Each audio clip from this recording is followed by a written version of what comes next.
Wushu जो कि एक चाइनीज मार्शल आर्ट्स है, इसके 14 टाइम्स नेशनल चैंपियन रहने वाले Asif Bhatt is with us today. 14 दफा आपने नेशनल चैंपियनशिप जीती। इसके अलावा 2002 में शंघाई में आपने इंटरनेशनल चैंपियनशिप जीती चाइनीज मार्शल आर्ट्स में। वुशु के नाम से इसको जाना जाता है। Big achievement, you are a pride of Pakistan, really proud of you. I feel proud to be a Pakistani. You are known as celebrity fitness trainer. मेरा 25 साल से ज्यादा पर्सनल ट्रेनिंग का एक्सपीरियंस है। मैं बिल्कुल बच्चा सा था, मेरी एज को ज्यादा नहीं लेना आप लोगों ने। वर्ल्ड टॉप 10 में मेरा नाम आया और पाकिस्तान के अंदर जितनी शोहरत अल्लाह ने मुझे दी शायद ही किसी के नसीब में हुई हो। सेलिब्रिटीज को ट्रेन करना ज्यादा मुश्किल होता है या ज्यादा एडवेंचरस होता है? आमिर महमूद को ट्रेनिंग कराता हूँ। डॉक्टर नसीर को हेल्थ मिनिस्टर थे पाकिस्तान के। हेल्थ मिनिस्टर को आप ट्रेनिंग करा रहे हैं? मैंने ये ठान लिया कि मैं इस मुल्क का सबसे बड़ा सेलिब्रिटी ट्रेनर बनूंगा। फिर वक्त ने ऐसा पासा पलटा कि आज पाकिस्तान के अंदर क्या कराची के अंदर वहाँ के भी बड़े बड़े सेलिब्रिटीज जो है वो ये कहते हैं कि सारी इंडस्ट्री यहाँ पे है लेकिन हमारा जो ट्रेनर है वो लाहौर में है। That's how the journey began. अच्छी सेलिब्रिटीज मेरे साथ ट्रेन करती है, बड़ी बड़ी अच्छी ट्रेनिंग की है जिसमें यानी खालिद बड़ी अच्छी किक बॉक्सिंग करती थी। फिल्म स्टार नूर बहुत अच्छी किक बॉक्सिंग करती थी। मेरे ख्याल में पाकिस्तान के अंदर दूर दूर तक सना फखर जो मेरी स्टूडेंट हैं, जो मेरी एथलीट हैं, जो मेरा प्राइड है, उनका कोई सब्स्टिट्यूट नहीं है। तो इस बात पे भी लोग मुझे जाना जाता है कि मैं हसीन औरतों का या हसीन लड़कियों का ट्रेनर हूँ। इतनी इतनी स्टनिंग और इतनी इतनी बेमिसाल खूबसूरत औरतें हैं और साथ किरदार की भी खूबसूरत औरतें वो गुजरी मेरे ऑल कोचिंग करियर में। लेकिन हर एक दूसरी खूबसूरत लड़की मुझे यही कह के गई, आसिफ आपके साथ हम कंफर्टेबल हैं। आप वाइस प्रेसिडेंट भी हैं बॉडी बिल्डिंग फेडरेशन के। लड़कियों को कभी ऐसा डर नहीं लगा कि अगर हम आसिफ भट्ट एबी के पास जाएंगे तो हमें भी बॉडी बिल्डर वाली लुक दे देगा? मैं हमेशा उनको ये कहता था कि मैं लड़कियों को बॉडी बिल्डर नहीं बल्कि बारबीज बनाता हूँ। थैंक्स टू एबी, क्योंकि पाकिस्तान में बारबीज बना रहे हैं। पाकिस्तान के अंदर एबी ही है जिसने बारबीज सबसे पहले बनाई। सही। I would like to be part of that Barbie production. I would suggest you before joining this prestigious celebrity camp, you need to focus one thing: trust the process. अगर मैं training करती हूँ for at least 12 weeks तो उसके बाद मैं Barbie बन जाऊंगी। अब मुझे ये बताएं कि ये किस तरह पॉसिबल होता है? Will you make me very skinny? किसी भी शख्स को उसकी इनक्रेडिबल लुक देने में मुझे सिर्फ 6 वीक लगते हैं। स्किनी होने के लिए आपको जो है ना वो बहुत ज्यादा ना फेड डाइट्स के ऊपर जाना पड़ता है। खवातीन को जो है ना वो स्किनी नहीं फिट होने की जरूरत है। मैं वो ट्रेनर हूँ पाकिस्तान का जिसने सबसे ज्यादा वेट लॉस करवाए हैं लोगों के, रिकॉर्ड है मेरा। मुझे कोई क्लाइंट जितना मर्जी कहे कि मैंने साइज 0 करना है, मैंने ये करना है, मैंने वो करना है, मैं कभी भी उसकी बात नहीं मानूं। एज ए ट्रेनर ये ओथ लिया हुआ अपने आप से कि मैं कभी किसी को गलत गाइड नहीं करूंगा। किसी भी ऐसे शख्स को ट्रेन नहीं करता जिसकी अनरियलिस्टिक गोल्स हो। मुझे ना ऐसे पैसे चाहिए ही नहीं। सेलिब्रिटीज के वर्कआउट और हैं, बिल्कुल स्लिम मॉडलिंग फिटनेस के वर्कआउट और हैं। हम तो जो है ना बड़ी बड़ी बलाएं बनाते हैं। अभी बलाओं से क्या मतलब जिन बनाते हैं। बलाएं से मुराद ये है कि जैसे मेरी ट्रेनिंग के अमेजोनियन वॉरियर वुमन वर्कआउट है, ठीक है ना। कई लड़की ऐसी हैं कि जो खुद एक वॉरियर दिखना चाहती हैं बट खूबसूरती के अंदर, एस्थेटिक्स के अंदर। ये नहीं कि वो कोई उन्होंने कोई बंदा बन जाना, नहीं, खूबसूरत कर्वी बट स्लिम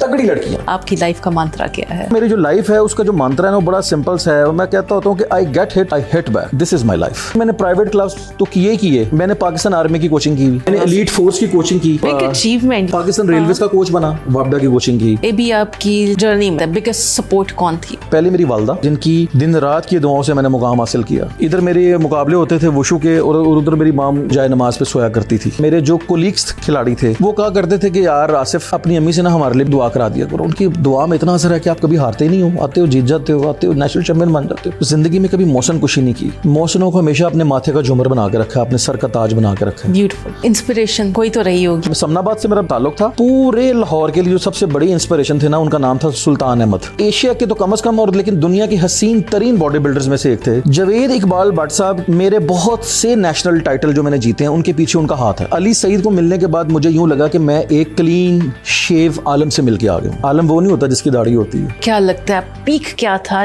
दिल करता है कि किसी तरह से मैं वापस उस टाइम में चला जाऊं। मेरी जिंदगी का जो पीक टाइम था वो था कि जब मेरी वालदा ने मुझे एजाजात जतवाए। वो टाइम शायद कभी वापस आ जाए। जब आपकी माएँ जिंदा हों, आसानियां होती हैं, तो आपके पाँव जमीन पे नहीं लगते। मेरे पाँव कभी जमीन पे नहीं लगते थे, मैं हवाओं में उड़ता था। और जब मेरी माँ दुनिया से चली गई और फिर मेरे पाँव कभी जमीन से ऊपर गए ही नहीं। फिर मैंने हर चीज लड़ के ली। अल्लाह का शुक्र है कि बहुत सारी खुशियां उन्होंने आपकी अपनी आंखों से देखी। जिंदगी का दुख ही माँ है। मेरी जिंदगी का दुख माँ के अलावा और कोई भी नहीं है। नेक्स्ट 5 years क्या करने का इरादा है? इसी तरह बारबीज बनाते रहेंगे? किसी फाइट में दोबारा से जाने का इरादा है? मैं पाकिस्तान को एक हेल्दी पाकिस्तान बना के इस दुनिया से जाऊं। मैं चूंकि पाकिस्तान का सबसे महंगा ट्रेनर हूँ, मेरी ख्वाहिश है कि मैं हर उस बंदे तक भी पहुंचूं जो मुझे अफोर्ड ना कर सकते और मैं खुद उनके दस्तर से जाकर उनको सपोर्ट करके आऊँ।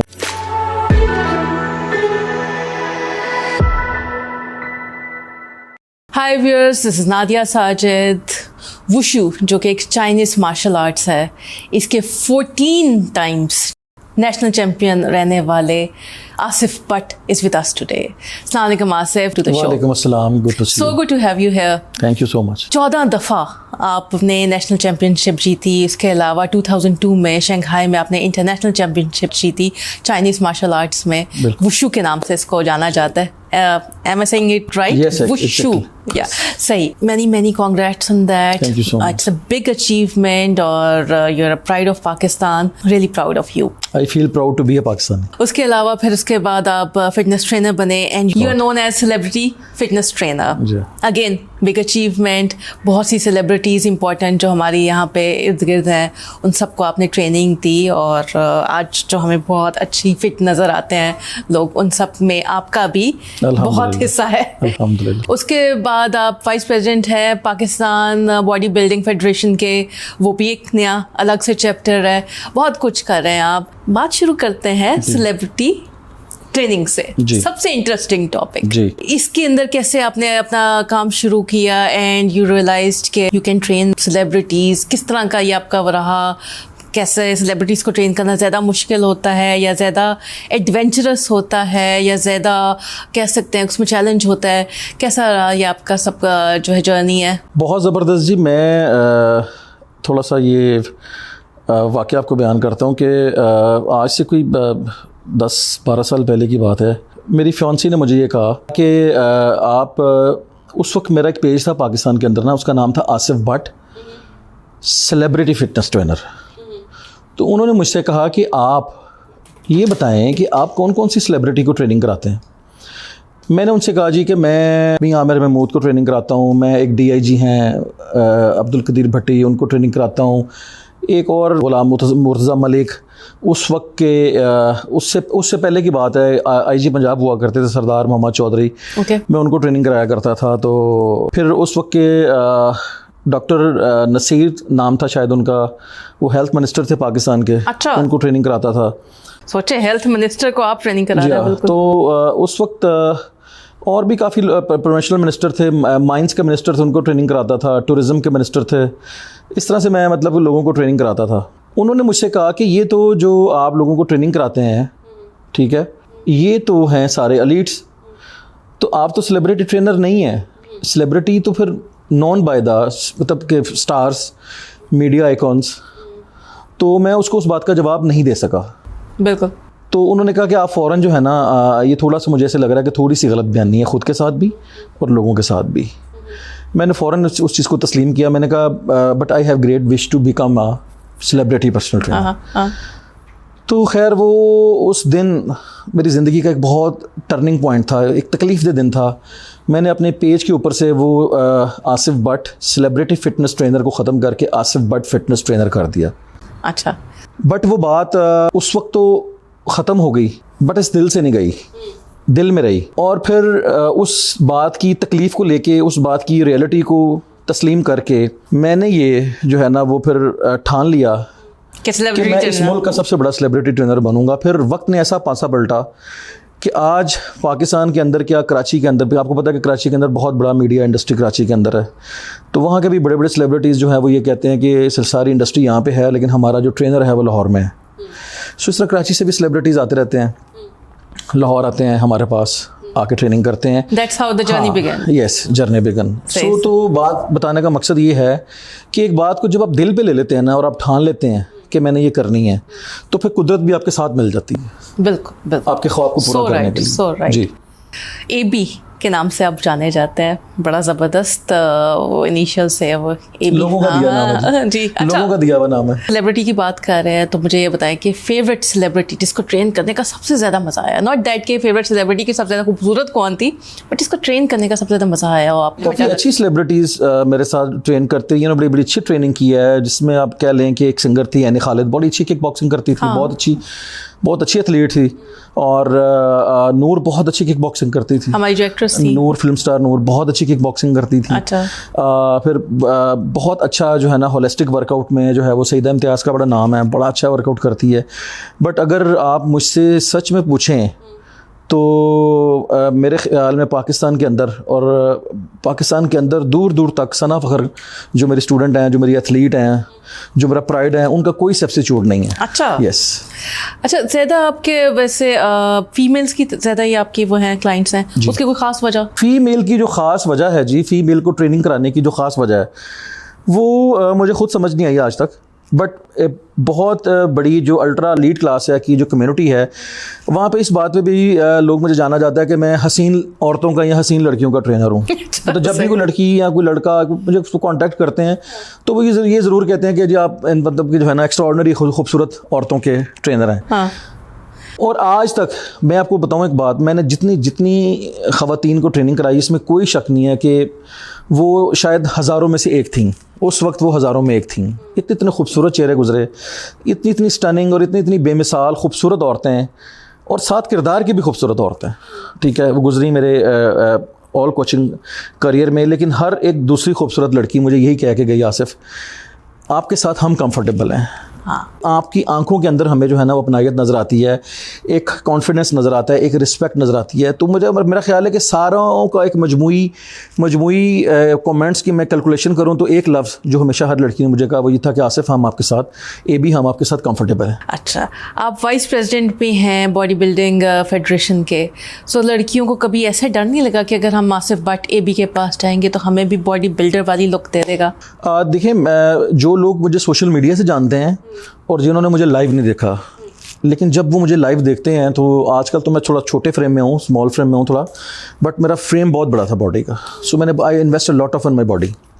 सो तो हमेशा मतलब लोगों को ये एक दफ़ा खौफ ज़रूर आता था कि यार ये मतलब such a macho man, such a strong person.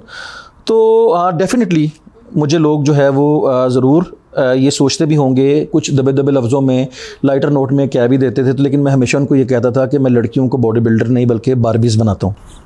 अच्छा, और आपने बनाई भी हैं? कितनी बारबीज़ बनाई हैं? बारबीज़, नंबर ऑफ बारबीज़। एक बहुत ही जो है वो खूबसूरत और स्टनिंग पर्सनैलिटी हैं लाहौर की, उनका नाम है फरीहा फ़ारूक, ठीक है। वो भी मीडिया में हैं और इन्फ्लुएंसर हैं। और उसके अलावा एक बहुत ही खूबसूरत पाकिस्तान की मॉडल, जिसको आप एक हॉलीवुड क्लास की मॉडल कह सकते हैं, ज़ारा मलिक, उनको मैंने ट्रेन किया, ठीक है। इसी तरह एक बहुत बड़ा नाम है न्यूयॉर्क में, फ़ायज़ा चौधरी। देसी लोग जो न्यूयॉर्क में रहते हैं और एक्सरसाइज हॉलिक हैं, एक्सरसाइज लव करते हैं, तो वो उसको ज़रूर जानते होंगे। अच्छा। इसी तरह मेरी एक क्लाइंट हैं, ठीक है, वो लंदन में है, ठीक है, और उसका भी बहुत बड़ा नाम है, ठीक है। वैसे उसको लोग मिस न्याजी के नाम से जो है ना वो सही जानते हैं। इस तरह से मेरा मतलब है काफ़ी बहुत ज़्यादा यहाँ पे सईदा इम्तियाज़ हैं, एक्ट्रेस हैं, हुमैरा अरशद है, ठीक है, मतलब बहुत से लोग हैं। So viewers, we owe a big thanks to AB क्योंकि पाकिस्तान में बारबीज़ बना रहे हैं। पाकिस्तान के अंदर एबी ही है जिसने बारबीज़ सबसे पहले बनाई। सही। और अभी भी बारबीज़ बन रही हैं। सही। चले, I would like to be part of that Barbie production, वो जो आपका है। But I would suggest you before joining this prestigious celebrity camp, just you need to focus one thing. क्या? Trust the process. You have to have full trust in your trainer. Yes. और बस अपनी नहीं करनी है। Trust the process. Let the begin. और आपके साथ सीरियसली अगर मैं ट्रेनिंग करती हूँ फॉर एटलीस्ट 12 वीक्स, तो उसके बाद मैं बारबी बन जाऊंगी। आप मुझे ये बताएं कि ये किस तरह पॉसिबल होता है? Will you make me very skinny, और किस तरह से बन सकते हो? किसी भी शख्स को उसकी इनक्रेडिबल लुक देने में मुझे सिर्फ 6 वीक लगते हैं। अच्छा। जो लोग मुझे इस वक्त देख रहे हैं और जो लोग मुझे जानते हैं, जो लोग मेरे काम को जानते हैं, जो लोग मुझे सोशल मीडिया पे फॉलो करते हैं, उनको पता है कि मैं वो ट्रेनर हूँ पाकिस्तान का जिसने सबसे ज़्यादा वेट लॉस करवाए हैं। लोगों के रिकॉर्ड है मेरा। अच्छा 80 kg लॉस करवाया हुआ है। Not even 12 weeks, 6 weeks you're saying? अगर मैंने किसी का 45 kg रिड्यूस करवाया तो उसको 5 महीने लग गए। तो 45 kg में तो एक पूरा का आधा बंदा निकल जाता है जी, पूरा बंदे का वेट है। बिल्कुल। ठीक है। आपने जो बात अभी की कि आप मुझे स्किनी वाला पोस्टर पे लेके जाएंगे, किस पे लेके जाएंगे? देखिए जी, आजकल लोगों को फैशन तो है, ख़वातीन अपनी एज नहीं देखती और ये नहीं देखती कि उनको अपनी एज के हिसाब से कौन सी बॉडी का फॉर्मेट जो है वो अडॉप्ट करना चाहिए, ठीक है ना। तो सिंपल बात करते हैं कि जो स्किनी बॉडी है ना जी, इसके साइड इफ़ेक्ट्स बहुत हैं। स्किनी होने के लिए आपको जो है ना वो बहुत ज़्यादा ना फेड डाइट्स के ऊपर जाना पड़ता है, जिससे आपके बाल टूटते हैं, आपका कॉम्प्लेक्शन जो है वो पीला पड़ जाता है, ठीक है, बाल टूटते हैं, आई साइड वीक हो जाती है, ठीक है, आप सैगी हो जाते हैं, आप कपड़ों में स्मार्ट नज़र आते हैं, मतलब। लेकिन जब आपको पता होता है कि आपके बॉडीज़ के कौन कौन से एरिया से जो है ना फैट बिल्कुल वो प्रोमिनेंट हो रहा होता है, ठीक है ना, कपड़े पहन के कितना कुछ छुपा लेंगे आप अपने आप को, ठीक है ना। असल तो बॉडी वही है ना जो आप खुद अपने आप को देखें और आपको पता चले कि आप फिट हो रहे हैं, ठीक है। तो ख़वातीन को जो है ना वो स्किनी नहीं, फिट होने की ज़रूरत है। खुद को फिट करें। तगड़ी औरत ही मनचाही फिटनेस हासिल कर सकती है। तो औरतों को कभी भी स्किनी ट्रेंड से बाहर आना चाहिए, क्योंकि अगर आप स्किनी रहेंगे तो आप जॉइंट पेन्स और बड़े इश्यूज हैं जिनके अंदर आप जाके फ्यूचर में उन अमराज में मुब्तला हो जाएंगे। स्ट्रॉन्ग वुमन आप किसको कहते हो कि जो किक मारे या बॉक्सिंग करे तो लग पता जाए ट्रेनर को? मैं स्ट्रॉन्ग वुमन उसको कहता हूं कि जिसकी बॉडी जो है ना वो चिजल्ड, स्लिम, स्मार्ट हो, लेकिन ताकत ऐसी हो कि वो किसी एक बंदे को मार के हिला दे। यही तो कह रही हूँ, अपने ट्रेनर को जब वो किक या करे तो ट्रेनर हिल जाए। अगर किसी लड़की के अंदर ये एबिलिटी आ जाए तो क्या आपको नहीं लगता कि उस सोसाइटी में इस चीज़ की ज़रूरत है? उसको सेल्फ डिफेंस की उसको ज़रूरत है। किस औरत को नहीं है इस मुल्क के अंदर? इस मुल्क के अंदर आप मुझे नाम लेके बता दें कि कौन सी औरत है जिसको सेल्फ डिफेंस की ज़रूरत नहीं है। हमारी सोसाइटी बड़ी कोई इतनी सेफ सोसाइटी नहीं है जहाँ पे हम लोग रहते हैं। यहाँ पे औरत को आंखों में आंखें डालकर बात करनी आनी चाहिए, किसी से उलझना उसको आना चाहिए। अब आप किसी से उलझेंगे तभी ना जब दिल के अंदर या बॉडी के अंदर जान होगी। बिल्कुल। कहीं आपको हाथ उठाना पड़ जाए, कहीं आपको टांग उठानी पड़ जाए, मुक्का मारना पड़ जाए, पंच मारना पड़ जाए, उठा के नीचे मारना पड़ जाए, तो आप तो ये साइज 0 वाली लड़कियां तो नहीं कर सकती। नहीं बिल्कुल। स्किनी लड़कियां तो नहीं कर सकती ना। सही। तो मेरा जो मेरा ट्रेनिंग का मेन फोर्ट है, जो मेन थीम है वो यही है कि वो जो बात की जाती है ना कि not skinny, strong and fit woman. जबरदस्त। अच्छा, अब आप मुझे जितना मर्जी कहते रहें, मुझे कोई क्लाइंट जितना मर्जी कहे कि मैंने साइज 0 करना है, मैंने ये करना है, मैंने वो करना है, मैं कभी भी उसकी बात नहीं मानूंगा। मैंने जिस चीज़ पे मैंने एज ए ट्रेनर ये औथ लिया हुआ अपने आप से, अच्छा, या ये औथ दिया हुआ है कि मैं कभी किसी को गलत गाइड नहीं करूंगा। सही। तो एक शख्स जहन्नुम में जाना चाह रहा हो तो मेरा मतलब है कि उसको जहन्नुम के नाम से निकाल के दोज़ख में फेंक दूं उसको। अच्छा, उस्ताद तो वही है ना जो सही गाइड करे। मैं उसको ट्रेन ही नहीं करूंगा। बिल्कुल। क्योंकि ट्रेनिंग तो मैंने करानी है ना। तो मैं किसी भी ऐसे शख्स को बंदी और बंदे को ट्रेन ही नहीं करता जिसकी अनरियलिस्टिक गोल्स हों। मुझे ना ऐसे पैसे चाहिए ही नहीं। सेलिब्रिटीज़ के वर्कआउट और हैं, बिल्कुल, स्लिम मॉडलिंग फिटनेस के वर्कआउट और हैं, ठीक है। आपने जो टारगेट ट्रेनर को देना है, अपने टारगेट ने वो अचीव करवाना है। हम तो जो है ना बड़ी बड़ी बलाएं बनाते हैं।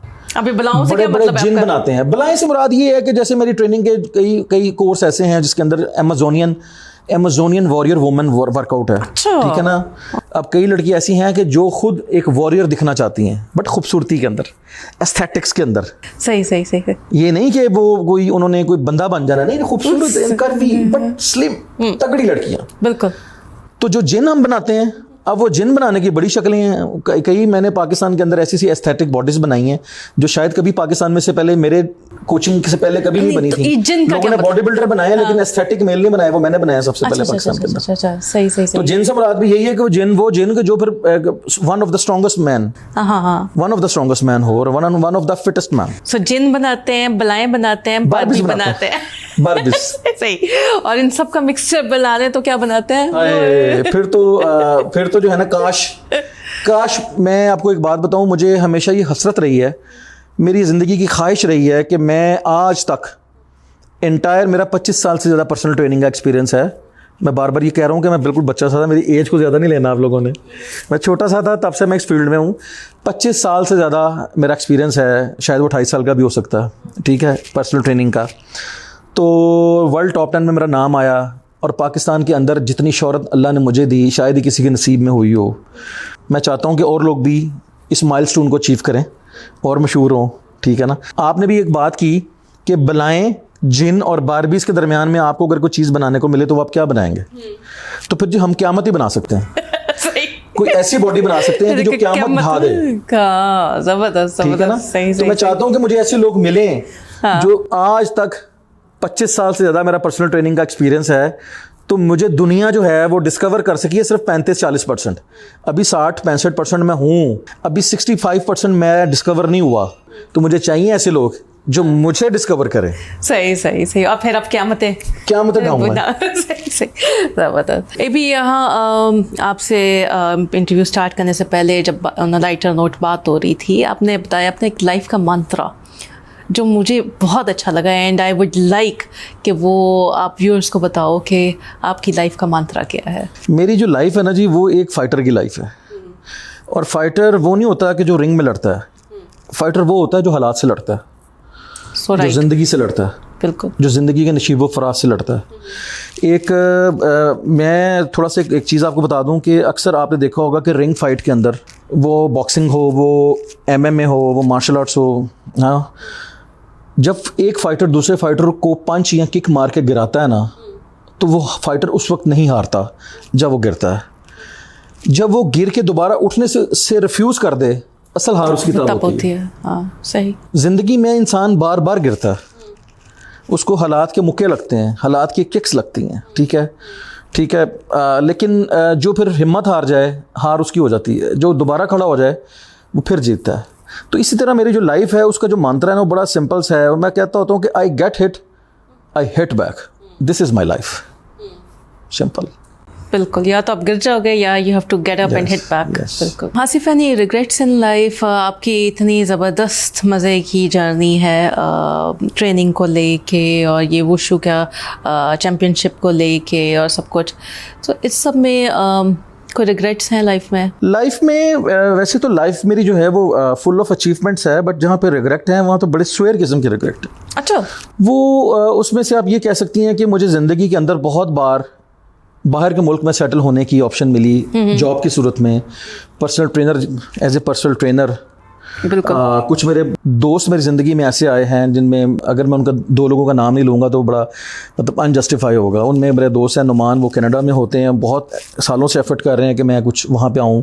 एक मेरे बेस्ट बडी हैं, मतलब कि मेरी दिल के बहुत करीब है, उनका नाम है Wadood Malik, he lives in Melbourne. अच्छा। और मैं अभी भी जो मैंने कपड़े पहने हुए हैं, अभी भी जो पहने हुए हैं, ये मेलबर्न से वो मेरे लिए। अच्छा, वो पर्सनलाइज वो करते हैं, वो जो जी मेरे आपकी कपड़े जो shirts के हैं, ऊपर जी AP मेरे लिखा जितने होता है। कपड़े आते हैं वो जो मेलबर्न से आते हैं सारे, वो मेरा दोस्त ही मेरे लिए लेता है। बाकी जो इधर उधर से आते हैं, अमेरिका से, इंग्लैंड से या दुबई से कहीं से, तो वो मेरे क्लाइंट जो वहाँ पे हैं ऑनलाइन, वो उनके साथ मैं एडजस्टमेंट करता हूँ। सो रिग्रेट्स यही है कि मैं मेरे दोस्तों का नाम बता रहा था, इन्होंने हमेशा कोशिश की कि बाहर आ जाएं। इसी तरह मेरे एक क्लब बना, रियाद बेस से क्लब था, फिटनेस टाइम। आज से कुछ 5-6 साल पहले वो जब उन्होंने दुबई में क्लब बनाया, तो सुनने में आता है कि 70,000 स्क्वायर फुट से भी वो बड़ा एक क्लब बनाया उन्होंने। Ali Saeed, he is one of my mentor. तो उन्होंने मुझे कहा कि आसिफ, तुम्हारा जो लेवल है, जो नॉलेज है, तुम एक दफ़ा 2 साल के लिए कम से कम एक इंटरनेशनल लेवल पे काम करके ज़रूर देखो। बात तय हो गई, सब कुछ हो गया, CV भी उन्होंने बना के मेरा वहाँ पे सबमिट करा दिया। आखिरी दिनों में बिल्कुल जब ये प्रोसीजर कंप्लीट होने वाला था, तो मैंने उनसे कहा कि सर कुछ बातें हैं दिल में आपसे करनी है। उन्होंने बताया, मैंने कहा सर मेरा इतना नाम है इस मुल्क के अंदर, इतना मुकाम है, I am like a king in this field. वहाँ जाके शुरू से फिर स्टार्ट करना तो पड़ेगा। मुझे जब इतना नाम, इतना मुकाम इस मुल्क से मिला है, तो मैं इस मुल्क की दी हुई इज़्ज़त को, इस मुल्क की दी हुई जगह को, प्लेस को, मुकाम को, प्राइड को लेके मैं किसी और जगह पे जाके वहाँ पे ये काम करूँ, तो क्यों ना मैं बाहर से सीख के आऊँ और अपने मुल्क के अंदर सर्व करूँ। उन्होंने कहा very good idea, very good idea. उन्होंने कहा जी आपके पास गाड़ी है? मैं कहा जी मेरे पास गाड़ी है। उन्होंने कहा आपके पास अपना घर है? मैंने कहा जी मेरे पास अपना घर है। तो उन्होंने कहा आपके पास तो सब कुछ है, तो फिर आपको क्या ज़रूरत है? जब आप यहाँ पे इतना बड़ा आपका एक नाम है, मेरा ख्याल है कि शायद अगर मैं ये कहूँ इस बात को 5 साल हो गए हैं, तो शायद कुछ आप 7-8 साल भी कह सकती हैं इस बात को, शायद इतनी पुरानी बात है। और बहुत से मुझे चांसेस मिलते रहे, दुबई में भी मिले चांस, UK में मिले चांस मुझे। लेकिन अब रिग्रेट क्यों है? रिग्रेट ये है कि शायद मुझे लगता ये है कि जो स्पोर्ट्समैन होते हैं, जो कि इदारों के साथ, क्लब्स के साथ, एसोसिएशंस के साथ काम करते हैं, तो मेरा ख्याल ये है कि मेरा जो एक्सपीरियंस है वो ये है कि क्लब्स वाले इस्तेमाल कर जाते हैं आपको। तो किसी भी शख्स को ना अपने जगह पे अपने लिए कोई ना कोई उसकी बेस लाइन ज़रूर होनी है, उसको साथ साथ होनी चाहिए कि जब वो कहीं से भी किसी को गुड बाय कहे या खैर बात कहे, तो वो अपने किसी प्लेटफॉर्म के ऊपर खड़ा हो। बिल्कुल। तो ये रिग्रेट ये रहता है। हाँ, ऑप्शन बी। हाँ, रिग्रेट ये रहता है कि इतना सच्चे दिल से काम किया जहाँ पे भी किया। देखिए मुझे काम मतलब मेरे मुंह पे मोच भी नहीं थी, बच्चा सा था जब मैं ट्रेनर बन गया था, और लोगों को यकीन नहीं आता था कि ये ट्रेनर है। और अगर आपको मैं ये बताऊं कि मैंने प्राइवेट क्लास तो किए, मैंने पाकिस्तान आर्मी की कोचिंग की हुई, अच्छा मैंने एलीट फोर्स की कोचिंग की। एलीट फोर्स जब पंजाब ये जो बेदियां रोड पे जब नया नया बना थी, इनके कमांडोज का पहला ट्रेनर मैं था और मैं बच्चा था। मुझे कोई देखता मानते नहीं थे उस वक्त के जो थे। क्या एज थी आपकी? 17-18 साल? 16 साल। अच्छा, 16 साल। तो बिग अचीवमेंट ये। हाँ, मुझे लगता है इंट्रोडक्शन में ये चीज सबसे बड़ी हाईलाइट होनी चाहिए कि 16 साल की एज में आप पाकिस्तान रेलवेज का कोच बना। अच्छा, रेलवेज का जब कोच बना तो जब मैं उनकी मीटिंग में गया तो वो सारे मुझे कहें बाहर जाएं यार, इनको भेजें बाहर, ये किधर आ गए हैं। सही। उन्होंने कहा जी ये वो एक चेयर खाली है, वो तो एक फलाना ट्रेनर आसिफ भट्ट उसकी है। उन्होंने कहा जी आसिफ भट्ट यही है।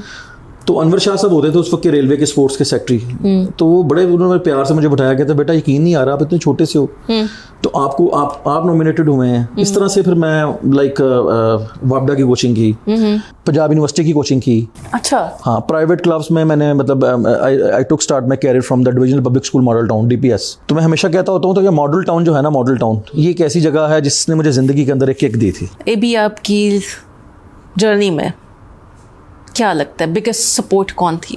बिगेस्ट सपोर्ट, देखें बिगेस्ट सपोर्ट तो तभी होती है ना कि जब आप कुछ भी ना हो और लोग आपके साथ हों। बिल्कुल बिल्कुल। और आपको कुछ बनने में आपका किरदार अदा करें। तो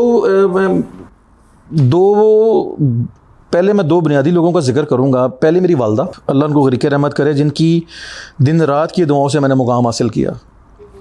इधर मेरे मुकाबले होते थे वुशु के और उधर मेरी माम जो है ना वो जाए नमाज पे सोया करती थी। सारा वक्त थक जाती थी पढ़ पढ़ के मेरे लिए दुआएं कर करके, उधर ही सो जाना, उधर ही खा लेना।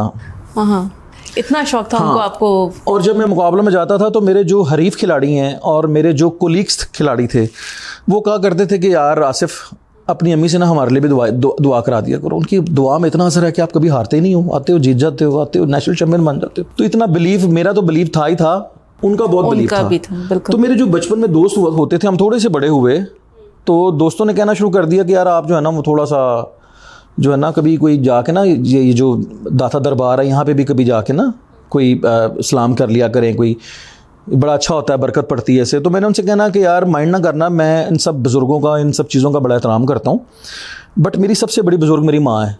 जब मैं अपनी माँ से जाके कह देता हूँ हर चीज़ तो मेरी पूरी हो जाती है, तो मुझे किसी दरगाह में जाने की ज़रूरत नहीं है। ये छोटा सा था और तब मेरी ये सोच थी। मैं दरगाहों की इज़्ज़त करता था लेकिन मैं जाता नहीं था क्योंकि मेरी असल दरगाह मेरी माँ थी। अच्छा, मैं 14 साल पाकिस्तान का चैम्पियन रहा। इन 14 सालों में शायद मैं 14 बार पाकिस्तान का चैम्पियन ना बनता।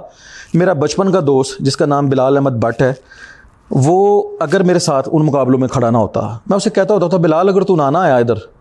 अच्छा, तो उसने बिलाल बस खड़े होकर मॉडल सपोर्ट देते थे। हाँ, बिलाल मेरे मुकाबले में अंदर अपने रिंग में होता था तो बिलाल बाहर खड़ा होकर मुझे सपोर्ट कर रहा होता था। एक दो बार ऐसा हुआ कि बिलाल के अब्बू ने ना उसको एक बिजनेस शुरू करवाया कि यार आप जो है ना ये टायर्स का बिजनेस शुरू करें, उनको शॉप्स बना के दी तो इसको लुक आफ्टर किया करो। अभी नया ना बेचारे का बिजनेस शुरू हुआ तो उधर से मैंने फ़ोन कर दिया, मैंने कहा यार मैं मेरी बात सुनो, मेरा इस्लामाबाद में मुकाबला है और ऑल पाकिस्तान रैंकिंग का है, मैंने हार जाना अगर तुम ना आए तो।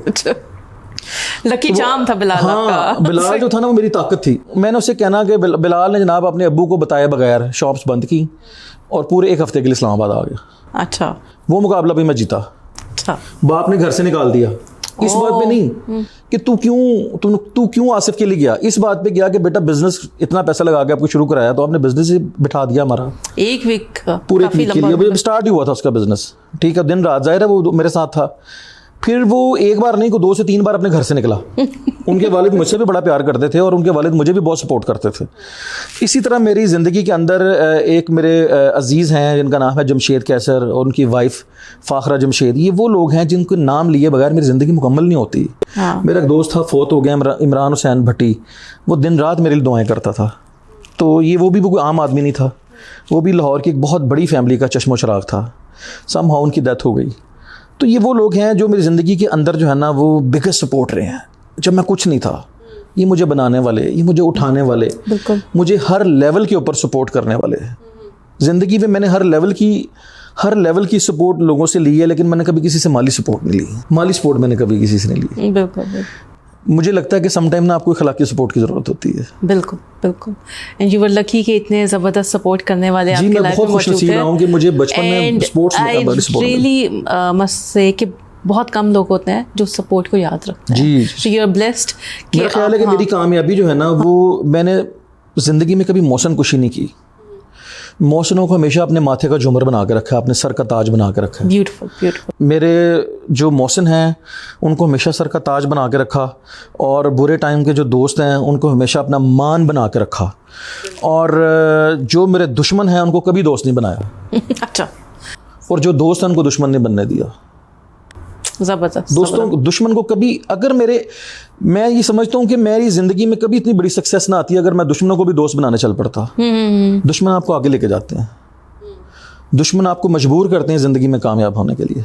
बिल्कुल बिल्कुल। तो मेरे जो मुखालफीन थे, जो मेरे अभी भी मेरी लाइफ में बड़े मुखालिफ हैं मेरे, लेकिन शायद मेरी इंकरेजमेंट फील्ड आपकी ऐसी है ना, बड़ी कंपेटिटिव है। मुझे समटाइम ये लगता है कि अगर मुझे कोई ये कहे कि मैं आपका भाई हूँ और मैं आपके साथ हूँ, तो मैं शायद उस पर कभी यकीन नहीं करूँगा। ये जो बात आपने की ना कि कंपटीशन बहुत है, मुझे तो समटाइम ऐसा लगता है कि मुझे तो कभी कभी ऐसा लगता है कि ये जो मेरा साया मेरे साथ चलता है ये भी मेरा कोई कंपटीटर है। तो फिर आपने क्या किसी के साथ, आपने किसी पे उम्मीद रखनी है। ज़िंदगी में एक चीज़ जो है ना, उस चीज़ की तलखी मेरे अंदर हमेशा जो है ना वो मुझे महसूस होती है कि मतलब कि जितना मैं लोगों से प्यार करता था उस हिसाब से प्यार रिटर्न हुआ नहीं। अच्छा। शायद मतलब लोग आपको इतना प्रेज करते हैं, आपको जैसे कहते हैं किंग ऑफ फिटनेस कहते हैं, और क्या चाहिए आपको। मेरा ख्याल ये है कि ये एक कामयाबी जो है ना, कामयाबी ये एक ऐसे जीने का नाम है नादिया, कि कामयाबी जो है ना ये उस वक्त जाके जो है ना ये अपनी पीक पे चली जाती है कि जब लोग आपसे नफरत ज़्यादा करनी शुरू कर दें, आपकी कामयाबी से भी नफरत करनी शुरू कर दें, आप समझ लें आप कामयाब हो गए। सही सही। यू हैव टू पे अ प्राइस फॉर एवरीथिंग। सही। इंस्पिरेशन कोई तो रही होगी आपका फिटनेस के स्कोप में, ये इस फील्ड में आने के लिए। समनाबाद से मेरा ताल्लुक़ था, और समनाबाद के अंदर ना उस दौर के अंदर पूरे लाहौर के लिए जो सबसे बड़ी इंस्पिरेशन थे ना, उनका नाम था सुल्तान अहमद। काश मैं उनकी कोई पिक्चर आपको दिखा सकता। वो दुनिया के, एशिया के तो कम से कम, और लेकिन दुनिया की हसीन तरीन बॉडी बिल्डर्स में से एक थे। अच्छा। कि जिनको देख के ना उस वक्त की बड़ी बड़ी फिल्म स्टार अदाकाराएं ख्वाहिश करती थी कि हमारे साथ हीरो आए। अच्छा। वो मिस्टर एशिया थे, सुल्तान अहमद। समहाउ उन दिनों मैं पाकिस्तान का चैंपियन था, तो मुझे उनको पता था कि मेरे एरिया में ये एक बच्चा रहता है ये जो पाकिस्तान का चैंपियन है। तो उनके जो बेटे थे अपना बाबर साहब, सिकंदर साहब, वो मुझसे बड़ा प्यार करते थे। तो उनकी मुआवनत से मैं एक दफ़ा उनसे मिला। तो मेरी पहली इंस्पिरेशन आप कह लें कि मुझे वज़न उठाने की या कसरत करने की जो पहली लगन थी वो सुल्तान अहमद साहब से मिल लगी। सिलसिला चलता गया। उसी दौर में मेरी जो है ना, मैं पाकिस्तान का चैंपियन बनता चला गया। तो मेरी मुलाकात जो है ना 1995 में एक और बड़े गुरु से हो गई। अगर उनका नाम भी मैंने लूँगा तो फिर मैं अपनी अचीवमेंट के साथ जस्टिफाई नहीं कर सकता। उनका नाम था जावेद इकबाल भट्ट। अच्छा। जावेद इकबाल भट्ट साहब, मेरे बहुत से नेशनल टाइटल जो मैंने जीते हैं उनके पीछे उनका हाथ है। अच्छा। उनकी एक्सरसाइजेस थी, वो यहाँ तक कि मुझे हैंगिंग बार के साथ लटका देते थे गलती करने पे, और मुझे बेल्ट से मारा करते थे। इतने सख्त ट्रेनर थे वो। उनको ये था कि आज तुम मेरी मार नहीं खाओगे तो तुम कल जाकर रिंग में कैसे मारोगे किसी को। आप तो ऐसे नहीं ट्रेनिंग कराते। नहीं, मैं इस तरह नहीं कराता। I take my words back, मुझे नहीं करनी है। मैं इस तरह नहीं कराता, लेकिन वो दौर और था। नहीं, हम लोग मारे भी खाते थे, सख्तियां बर्दाश्त करते थे, और प्राइड फील करते थे कि हमारा उस्ताद हमें डांटता है। उन्होंने जब देखा ना कि यार ये बच्चा मैंने ट्रेन कर दिया, अब इसको थोड़े से बड़े हाथ में देने की ज़रूरत है, तो उनके एक छोटे भाई थे, उनका नाम था जफर इकबाल भट्ट, जो कि उस वक्त मियां आमिर महमूद के ट्रेनर हुआ करते थे, और वो होते थे मॉडल टाउन क्लब में थे। अच्छा। मेरी मॉडल टाउन की जर्नी जो है वो जफर इकबाल भट्ट साहब ने शुरू कराई, जो कि मेरे उस्ताद हैं। अच्छा। जफर इकबाल भट्ट साहब से मैंने उससे नेक्स्ट लेवल की चीज़ें सीखी, हर स्टेज पे इनकी डिफरेंट नेक्स्ट लेवल की चीज़ें सीखी, और वो भी मेरे बहुत से टाइटल्स के पीछे हैं। और आज भी मैं उनसे इतना डरता हूँ, या उनका मैं इतना एहतराम करता हूँ कि आज वो मेरे सामने आ जाए तो मेरे ख्याल है कि मैं कोई 1-2 मिनट के लिए बोल नहीं सकता उनके सामने। अच्छा। इतने एहतराम करता हूँ। फिर जर्नी चलती चली गई। फिर मैं एक क्लब है शेप्स, वहाँ चला गया। वहाँ पे मेरी हैदर साहब से मुलाकात हो गई। वो फिटनेस मैनेजर होते थे। उनसे कुछ सीखा, उनसे काफ़ी कुछ सीखा, उनसे प्यार मिला। फिर इसी तरह वहाँ पे डॉक्टर मिसाक रिजवी थे, जो कि पाकिस्तान के अंदर स्पोर्ट्स फिजिशियन, ओलंपियन थे एथलेटिक्स के, और स्पोर्ट्स फिजिशियन में उनका बहुत बड़ा नाम था। उनकी शागिर्दी में भी मुझे बहुत कुछ सीखने को मिला। फिर इस तरह से टाइम गुजरता गया। फिर अली सईद को मैंने देखा तो मुझे लगा कि मैंने कहा यार ये पाकिस्तान का पाकिस्तानी है, और जो बाहर जो है जाके UAE में, दुबई में जाके इसने अपना नाम बनाया है। ठीक है। तो फिर मुझे उनसे इतनी चाहत हुई, मैं उनको मिलने के लिए दुबई चला गया। तो दुबई जाकर जब मैं उनको पहली बार मिला तो मुझे यकीन करें, मैंने मतलब कि मैं कभी भी गलत बयानी नहीं करना चाहूँगा, अली सईद को मिलने के बाद मुझे यूँ लगा कि मैं एक क्लीन शेव आलम से मिल के आ गया हूँ। आलम वो नहीं होता जिसकी दाढ़ी होती है, ये ज़रूरी नहीं है।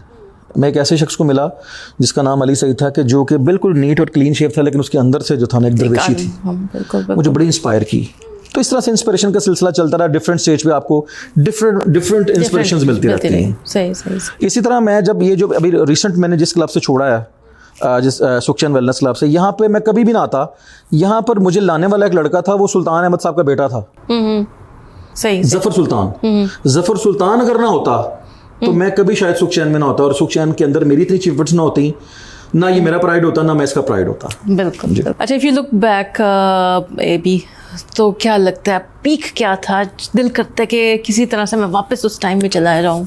कुछ ऐसा टाइम है जब मेरी वालदा फ़ौत हो चुकी थी, और उनको फ़ौत हुए अभी कुछ महीने गुजरे थे, और एक पाकिस्तान का मेरा मुकाबला था, वो मैंने जीता। और ये वो मुकाबला था जिसमें मैं कह रहा था कि बिलाल तुम अगर नहीं आओगे तो मैं हार जाऊँगा, मुझे सपोर्ट की ज़रूरत थी। आप यकीन करें, मैं इस मुकाबले में जाने से पहले मैं अपनी वालदा की कब्र पे गया, मेरे पास कोई और ऑप्शन नहीं थी। मैंने वहाँ जाके फातिहा की उनके लिए। वहाँ पे मैंने अपनी वालदा से मुखातिब हुआ कि अम्मी आज आप नहीं हैं, मैं किससे दुआएं मंगवाऊँ, कौन मुझे बैकअप करेगा, मैं कैसे जीतूँगा, मुझे तो लगता है मैं हार जाऊँगा। और मेरी माँ के फ़ौत होने के बाद अपने पराये हो चुके हुए थे, जिनको मैं अपना बाप अपना उस्ताद मानता था, वो मेरे मुखालिफ हो गए हुए थे। मेरे अपने साए, मेरे अपने शेडो के अलावा ना, मेरे बहुत से करीबी जिनके सर पे मैं यानी कि डिपेंड करता था, वो मेरे ख़िलाफ़ हो चुके हुए थे। मुझे नहीं पता क्यों हुए। ये मैं आपको सिर्फ ये बताना चाहता हूँ कि जब माएँ ज़िंदा हो ना, जब आपकी माएँ ज़िंदा हों, आसानियाँ होती हैं, तो आपके पाँव ज़मीन पे नहीं लगते। मेरे पाँव कभी ज़मीन पे नहीं लगते थे, मैं हवाओं में उड़ता था। और जब मेरी माँ दुनिया से चली गई, और फिर मेरे पाँव कभी ज़मीन से ऊपर गए ही नहीं। फिर मैंने हर चीज़ लड़ के ली, झगड़ के ली, खींच के ली, फाइट करके ली।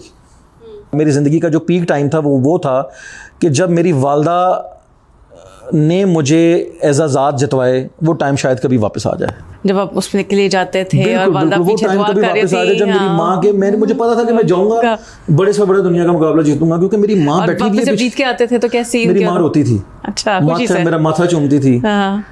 सही। जब फौत हुई तो वो उनको पता था कि मैं मटन बिरयानी बड़े शौक से खाता हूँ, तयदार। तो उस दिन भी उनका ऑपरेशन था, तो मेरी वालदा घर से जाने से पहले मेरे लिए बिरयानी पका के खिला के मुझे हॉस्पिटल गई, और फिर ज़िंदा वापस नहीं आई। माओं की तरह ऑब्वियसली दुनिया में और कोई भी नहीं हो सकता। मेरी ज़िंदगी का आपको बताऊँ, आज मेरी ज़िंदगी का सबसे बड़ा दुख मेरी माँ है, और कुछ भी नहीं है। ये छोटी मोटी ज़िंदगी में हार जीत, छोटी मोटी ज़िंदगी में डिसहार्टनेस, ये छोटी चीज़ें हैं। ज़िंदगी का दुख ही माँ है। मेरी ज़िंदगी का दुख माँ के अलावा और कोई भी नहीं है। लेकिन अल्लाह का शुक्र है कि बहुत सारी खुशियाँ उन्होंने आपकी अपनी आंखों से देखी। बहुत सी माओं को ये नसीब नहीं होता, बहुत सी औलाद को नसीब नहीं होता कि उनकी माएँ उनकी कोई अचीवमेंट देख सकें। सो जिस चीज़ का उनको बहुत शौक़ था, वो उन्होंने काफ़ी हद तक अपनी आंखों से देखा। अभी आगे क्या आपका इरादा है? इन नेक्स्ट 5 years 10 years क्या करने का इरादा है? अब क्या इसी तरह बारबीज बनाते रहेंगे, या इसी तरह कोई किसी फाइट में दोबारा से जाने का इरादा है? मैंने स्पोर्ट्स खेलनी छोड़ी डिसाइड होकर। सियासत थी, लड़ाई मेरी लोगों से नहीं थी, मेरी लड़ाई पाकिस्तान के इदारों से थी। देखिए, पाकिस्तान के अंदर ना हम लोग किसी न किसी नज़रिए को सपोर्ट करते हैं, किसी न किसी पार्टी को सपोर्ट करते हैं, लेकिन मेरा ये मानना है कि पाकिस्तान के अंदर आप किसी भी नज़रिए को सपोर्ट करके देख लें, हमेशा हार अवाम की होती है और जीतने वाली ताकतें और होती हैं। सही, ठीक है ना?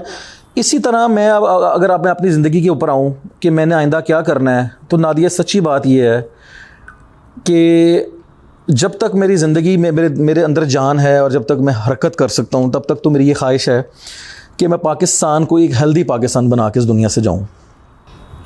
वो लोग, मैं चूँकि पाकिस्तान का सबसे महंगा ट्रेनर हूँ, मेरी ख्वाहिश है कि मैं हर उस बंदे तक भी पहुँचूँ कि जो मुझे अफोर्ड ना कर सकते हो, और मैं खुद उनके दफ्तर से जाकर उनको सपोर्ट करके आऊँ, उनको बता के आऊँ, पार्कों में जाऊँ, वहाँ जाके वर्कशॉप्स करूँ, लोगों को एजुकेट करूँ, गलत एक्सरसाइज करने वाले मैं देखता हूँ पार्कों में ख़वातीन कई साल हजरात, मर्द हजरात वॉक करते रहते हैं, लेकिन कभी पतले नहीं होते, टांगे घिस जाती हैं, पता नहीं होता आप एक्सरसाइज क्यों कर रहे हैं, आपको पता ही नहीं है। आपको तो किसी ना किसी जो है वो एक्सपर्ट की राय से करना चाहिए। और दूसरी बात ये है, मुझे आज के बाद कल का भी नहीं पता मैं कभी भी उस जगह, वो कहते हैं ना कि अपने सींग नहीं फंसाता या उस जगह पे अपना जिद नहीं लगाता जिस जगह पे मेरे हाथ में कुछ नहीं है। बिल्कुल, मेरे हाथ में कुछ नहीं नादिया। मैंने पाकिस्तान का सबसे बड़ा ट्रेनर बनना चाहा था, अल्लाह ताला मुझे आलमी 10 में ले गए। अच्छा, वर्ल्ड टॉप 10 में ले गए मुझे। अच्छा, ठीक है, मैं पाकिस्तान का नंबर 1 क्राउन किंग बनना चाहता था। अल्लाह ने मेरी पता नहीं क्या लगन पसंद आई, मेरा नाम वर्ल्ड टॉप 10 में आ गया। ठीक है, तो मुझे नहीं पता कल मैंने क्या करना है। मेरी बहुत सी ऐसी ख्वाहिशात हैं जो मेरे और मेरे खुदा के दरमियान है। मैं इस वक्त बोलूँगा तो मुझे लगता है कि शायद ये उस वो जो मेरा जज्बा या जो मेरा कनेक्शन खुदा के साथ है, शायद मैं जस्टिफाई ना कर सकूं उस फीलिंग के साथ। सही। मेरे अंदर बहुत सी ख्वाहिशात है जो मेरे अल्लाह को पता है कि मेरा ये हो, मेरा वो हो, मैंने सारी ज़िंदगी मेहनत की है, मेरा अपना प्लेटफॉर्म हो, मेरा सब कुछ हो। बिल्कुल। लेकिन फिर एक ज़िंदगी में ना एक चीज़ का डर ज़रूर रहता है कि फिर ना कोई इस्तेमाल कर जाए, फिर कोई मेरे आंसू, मेरा पसीना, मेरा खून किसी ऐसी जगह पे इस्तेमाल ना हो जाए जहाँ पे फिर कदर ना हो। बिल्कुल, इस चीज़ का खौफ रहता है। बाकी परवाह किसी चीज़ की नहीं है, किसी चीज़ की कोई और परवाह नहीं है, कोई फाइनेंशियल इश्यूज़ नहीं है, कोई कुछ नहीं है, कोई किसी का डर नहीं है, खौफ नहीं है। अपने जो मेरे ख्वाब हैं उन पे यकीन है और अल्लाह ताला की ज़ात पे यकीन है कि जहाँ पे सबके लिए अल्लाह ताला की बंदरबांट, अल्लाह ताला की ये एक जो है ना अल्लाह ताला का दिया हुआ निज़ाम है। हाँ, किसी के हिस्से में कुछ आया, किसी के हिस्से में कुछ आया। कई मेरे प्रोफेशन के अंदर ट्रेनर हैं जो पैसे बड़े कमाते हैं और कई मेरे जैसे होते हैं जो नाम बड़ा कमाते हैं। हर बंदे के हिस्से में अल्लाह ताला ने कुछ ना कुछ लिखा हुआ है। तो सिर्फ इस यकीन के साथ कि मेरे अल्लाह ने मेरे लिए भी कुछ लिखा होगा, मैं बस इस बात को इसी पे ख़त्म करूँगा कि मेरा जो मुस्तकबिल है वो मेरे हाथ में नहीं है, मेरे हाथ में कुछ भी नहीं है। मेरी अगर किस्मत में यहाँ से उठ के जाना नहीं है ना तो मैं अपने घर भी नहीं जा सकता। बिल्कुल। अगर किस्मत से यहाँ पे आपके इंटरव्यू के लिए यहाँ पे आया हूँ तो अगर ये भी किस्मत में ना होता तो मैं कभी ना आ सकता। बिल्कुल बिल्कुल। तो पता नहीं मेरे अल्लाह ने मेरे लिए क्या रखा हुआ है। मुझे उस पर यकीन है कि जो मेरे हिस्से का, जो मेरी किस्मत का है, हाँ, वो मुझे मिल के रहेगा। सही। कम मिला तब भी खुश, हाँ, ज्यादा मिला तब भी खुश। Beautiful. Very satisfied person and a strong believer.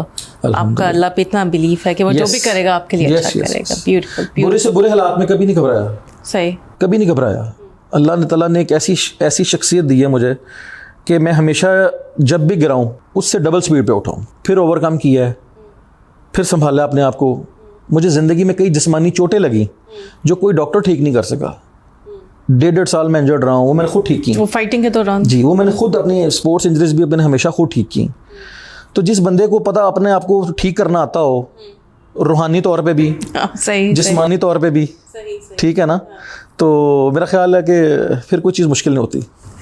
बड़ा अच्छा लगा आपसे बात करके। बहुत ही ज़बरदस्त आपकी ये जर्नी रही। बहुत अच्छा लगा आपसे बात करके। बहुत सी दुआएं आपके साथ आपके फ्यूचर के लिए, और जो कि आप बहुत अच्छा डिज़र्व करते हो। Definitely you speak very well. मैं हैरान हूँ कि आपने इस खूबसूरती से मेरा इंटरव्यू किया है कि मैं आपको कॉम्प्लीमेंट करना चाहूँगा कि you are very soft spoken woman. मतलब कि आपके लफ्ज़ों में, आपकी बात में और आपके पूछने के अंदर इतनी तासीर है कि सामने जो बैठा हुआ शख्स है ना, मैं तो नहीं रोक सका अपने आप को, और मैं बहुत सी बातें भी बता गया जो मैंने कभी किसी इंटरव्यू में नहीं बताई। Thank you so much. You are one of very few guest जिन्होंने ऑन एयर ये बात किया, लेकिन ऑफ रिकॉर्ड सब लोग ये बात करते हैं। And I feel really humble and मेरी बात सुने, I think that's what keep me going. मैं हूं, देखिए मिस, मैं हूं बड़ा डिफरेंट सा शख्स। सही। मुझे कोई ये कहे ना कि आप बड़े हम्बल हैं तो मैं बिल्कुल हम्बल नहीं।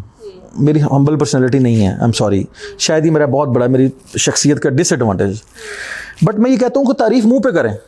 बिल्कुल। वो हकदार उसी चीज़ का ना, उसको पता चले। पीछे से किया उसको तो पता ही नहीं चला। लोग कहते होंगे, एक कहते हैं कि लोग ये तारीफ कभी मुंह पे ना करें। मैं कहता हूँ मेरा अपना मानना है, तारीफ मुंह पे करें, उसको बताएं कि वो मोटिवेट होता है, उसकी एबिलिटी बताएं उसको। हाँ बिल्कुल, उससे वो मोटिवेट होता है, खुश होता है। किसी को खुशी देख के आपको खुद भी खुशी महसूस होती है।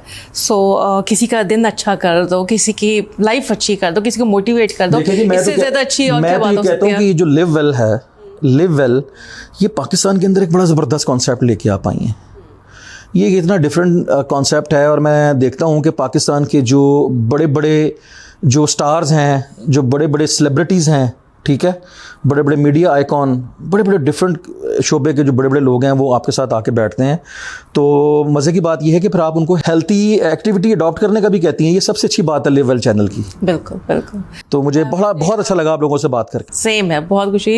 And you have to take out time for yourself. आप नहीं अपने लिए टाइम निकालोगे, कोई जी, दूसरा कौन आगे थोड़ी निकालेगा? निकालेगा। बिल्कुल। और इस चीज़ को जदोजहद को जारी रखें। जो मेहमान आए आप हमेशा उसे कहती हैं कि जी लिव वेल जो है ये कॉन्सेप्ट है, तो उस कॉन्सेप्ट के अंदर ये आप एक रिक्वेस्ट करके और अगले बंदे से प्रॉमिस लेके उसको भेजती हैं कि आप प्लीज़ आप हर हफ्ते में एक नई एक्सरसाइज किया करें। सही सही, ठीक है ना? सही। तो ये मुझे बड़ा अच्छा लगता है ये। अच्छा, ये भी बिफोर यू लीव कोई अच्छा सा मैसेज दे दें फिटनेस के ऊपर और ज़िंदगी से क्या सीख है, दोनों चीज़ें। फिटनेस के ऊपर और ज़िंदगी से क्या सीखा है? फिटनेस के ऊपर मैं सिर्फ एक बात कहूँगा, समझने वाली बात है guys. According to AB there is 2 type of training, one with sense and one with non sense. समझने वाली बात है। अब ये आप लोगों ने समझना है कि what is sense and what is non sense. और रही बात ज़िंदगी की, मेरा ख्याल है कि शायद इससे बेहतर मेरा ज़िंदगी का मैंने कोई रिज़ल्ट निकाला नहीं है। वो कहते हैं कि तमाम उम्र एक ही काम करते रहे हम, तमाम उम्र एक ही काम करते रहे हम, धूल चेहरे पे थी आईना साफ करते रहे हम। बस ये मेरी ज़िंदगी का हासिल है, मुझे तो यही लगा। Thank you so much again. I would say बहुत अच्छा लगा आपसे बात करके। मुझे बहुत एंड अच्छा लगा। All the best for your future. Thank you so much viewers. I really hope you like the show. Thank you so much.